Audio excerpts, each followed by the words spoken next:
मैं राजनारायण भारद्वाज कांसीराम स्मारक स्थल से हूँ। मैं अपने आप में ये कह सकता हूँ कि मैं पूरा कांसीराम स्मारक स्थल हूँ। मैं अपने आप में ये कह सकता हूँ कि मैं पूरा स्मारक समिति हूँ। मैं अकेले जरूर हूँ भाइयों, मैं अकेले जरूर हूँ, लेकिन आपकी सपोर्ट और आपकी मेहनत बहुत बल देती है हम लोगों को। और यकीन मानिए, अगर आप लोग साथ दिए, जहां से छीन के लाना होगा शासनादेश वहां से छीन के ले आएंगे, पीछे नहीं हटेंगे और ना रुकेंगे। बस आप लोग साथ बनाए रहिए। आज जो आपके दिमाग में थिंकिंग चल रही है, वही थिंकिंग हमारे समस्त पदाधिकारियों के दिमाग में भी चल रही है कि कमी है कहाँ पे। कमी मुख्यमंत्री जी की है या कमी शासन में बैठे हुए अधिकारियों की है, जो बजट को पास करवा लेते हैं, पुनरीक्षित वेतनमान का, सातवें वेतनमान का, समस्त मांगे जो है बोर्ड मीटिंग से पास करा ली जाती है। 11 IAS उस पर हस्ताक्षर करके उसको पास कर देते हैं, ले जाके शासन में लटका दिया जाता है। क्या हम ये समझे कि उन 11 IAS का कोई महत्व नहीं, या हम ये कहें कि 11 IAS जो है वो भी घूस दे के आए हैं?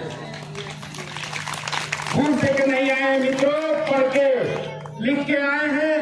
24 घंटे में 22 घंटे पढ़ लिख के आए हैं। वो उनके महत्व को भी सरकार नहीं समझती है कि वो पास करते हैं और ले जाकर शासन में फंसा दिया जाता है, लटका दिया जाता है।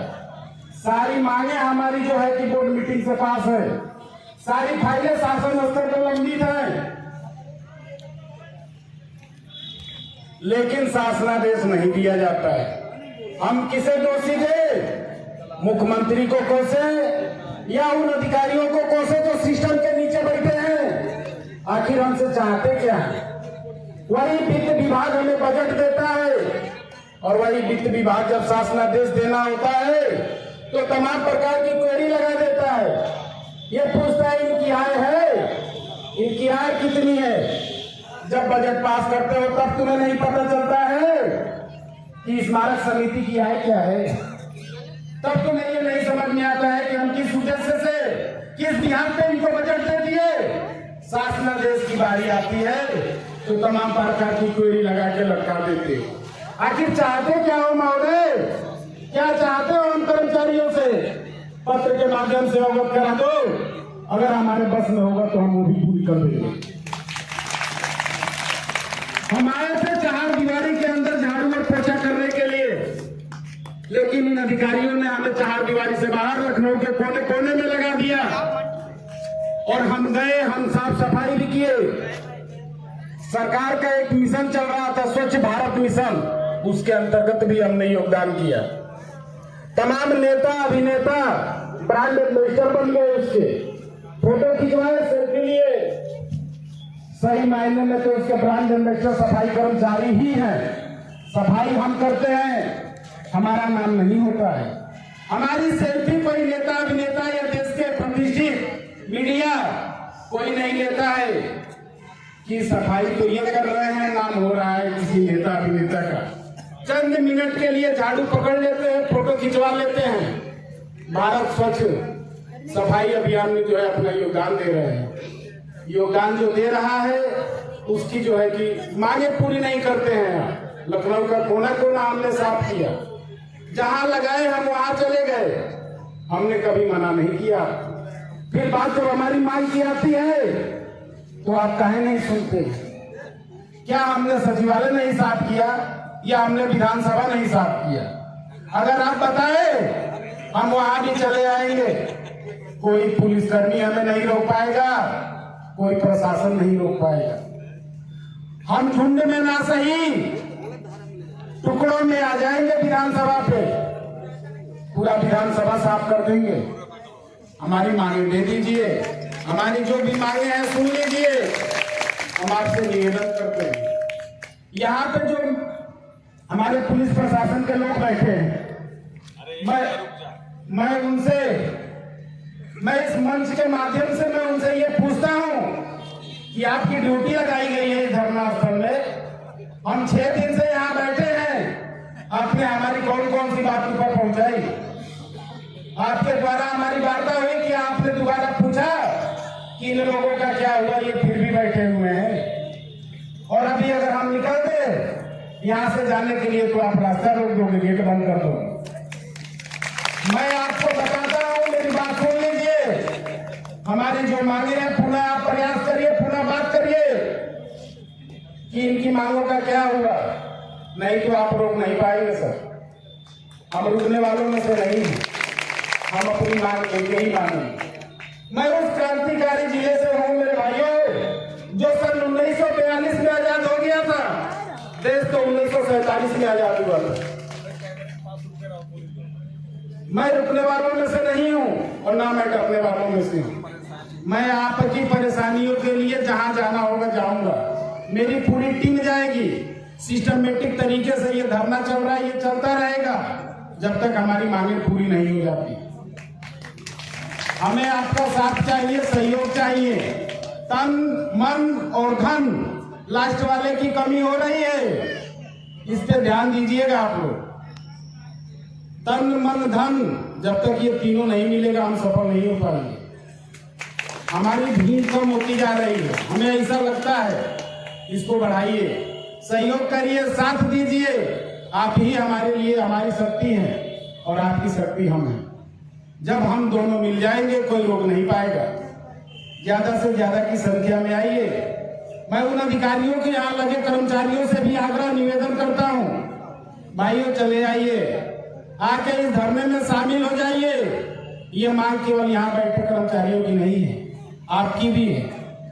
और उन अधिकारियों से भी मैं निवेदन करता हूँ, उनको हटा दीजिए, वरना अगर हम यहाँ से कूच कर गए आपके आवास पे तो आपको भी खींच के यहीं पे लाकर बिठा देंगे। और तमाम प्रबंधकों से विनम्र निवेदन करता हूँ, आग्रह करता हूँ, मेरे किसी भी भाई को धरना पे आने से मना न करें। मेरे किसी भी बहन को धरना पे आने से मना न करें। अगर मना करते हैं और आपके अंदर पावर है तो जाइए, हमारा अधिकार लेके आइए, हमारा शासनादेश लेके आइए। 12 साल से आप कुछ नहीं कर पाए, अब हम करने पे आए हैं तो हमें रोकिए मत। जो सपोर्ट हो सकता है आपका उसी तरह से दीजिए। मंच पे आने पे डरते हैं, कतराते हैं तो वहां से कर्मचारियों को मत रोकिए। ये आपसे निवेदन है, आग्रह है। भाइयों, इस संकल्प के साथ यहाँ बैठो और आओ कि जब तक हम अपनी मांगे मान ले न ले, हमें अधिकार हमारा मिल न जाए, तब तक हम हटेंगे नहीं। टीम का जो भी दिशा निर्देश होगा, आप लोग बीच बीच में अपनी राय बड़ा प्रकट करते हैं। मेरे भाइयों, यकीन मानो जो ज्वाला आपके अंदर है वही इस टीम में जितने भी सदस्य हैं उनके अंदर भी है। हम डेली राय बनाते हैं, डेली रणनीति बनाते हैं और हम उसी विचार से चल रहे हैं जो आपके मनों में चल रहा है। हमारी टीम के जितने भी सदस्य हैं, जो उनकी गाइडलाइन है, दिशा निर्देश है, बस उसको आप पालन करिए। ये टीम के सदस्य आपको आपका अधिकार दिलवा देंगे। केवल उनके दिशा निर्देश को पालन करिए भाइयों। वो दिन दूर नहीं, बहुत जल्द वो समय आ जाएगा कि हमें हमारा अधिकार मिल जाएगा जिसके लिए हम यहाँ इकट्ठा होते हैं। बस अपने लक्ष्य को अपनी आंखों में रखो। इंसान को थोड़ा मस्ती खोर होना चाहिए। सीरियस लोग तो हॉस्पिटल में भी बहुत मिल जाएंगे। जिसकी मस्ती जिंदा है उसकी हस्ती जिंदा है, वरना यूं समझ लो कि वो जबरदस्ती जिंदा है। जिंदगी को सफल बनाने के लिए बातों से नहीं रातों से लड़ना पड़ता है। ताकत अपने लफ्जों में नहीं डालो, लफ्जों में डालो, आवाज में नहीं, क्योंकि फसल बारिश से होती है, बाढ़ से नहीं। दीपक बोलता नहीं है, प्रकाश ही उसका परिचय देता है। ठीक उसी प्रकार आप अपने बारे में कुछ ना कहें, बोलें, अच्छे कर्म करते रहें, वही आपका परिचय देंगे।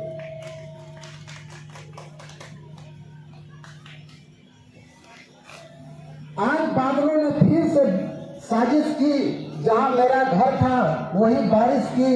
अगर पलक को जिद है बिजलियां गिराने की, तो हमें भी जिद है वही आसिया बनाने की। मेरी बात को गांठ बांध लीजिए।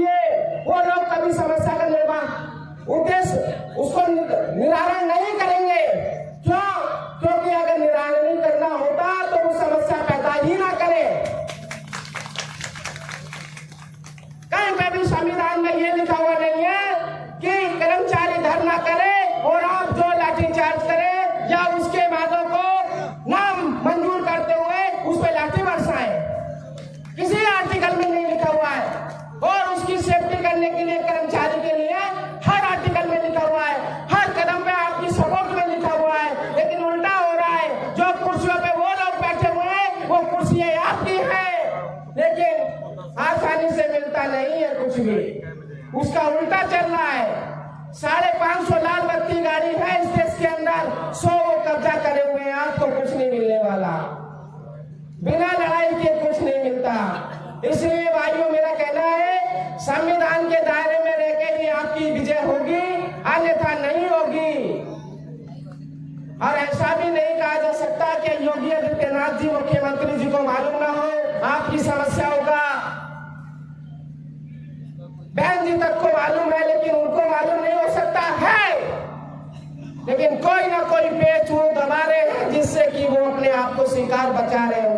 जिससे साथियों, जय भीम, जय भारत, जय संविधान। धन्यवाद अशोक जी। डाले और धरना देने से खुल जाएंगे बंद पड़े ताले।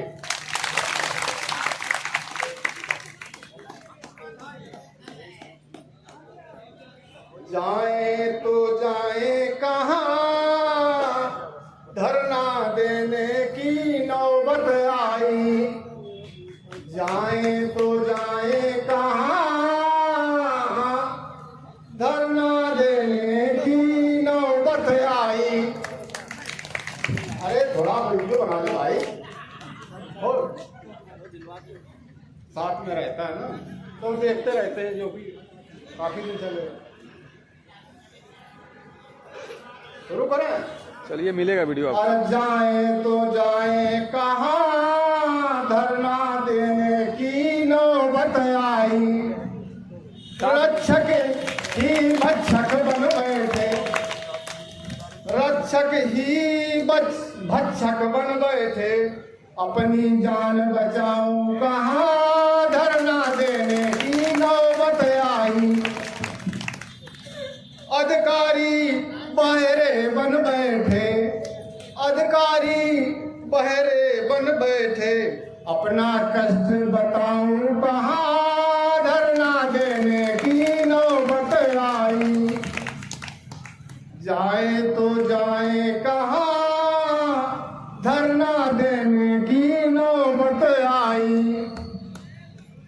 दोस्त ही चुगलखोर है भैया, दोस्त ही चुगलखोर बन बैठे।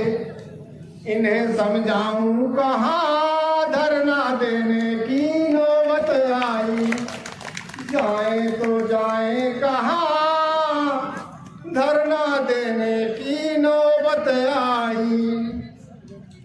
कर्मचारी एक जात है भैया, कर्मचारी ही एक जात है भैया।